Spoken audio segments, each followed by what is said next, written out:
Защо определят пауловния като дървото на бъдещето? В какви аспекти виждат нейния потенциал научни работници, експерти по околната среда, представители на бизнеса и земеделски стопани?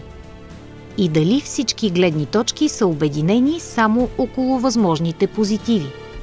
Възможно ли е един нетипичен за територията на България бързо растящ дървесен вид да предложи решения, оказващи позитивно влияние и върху съхраняването на естествения екологичен баланс, и върху зелените стратегии в икономиката, очертавайки по този начин едно ново поле за градивен диалог между природозащитници и индустрия?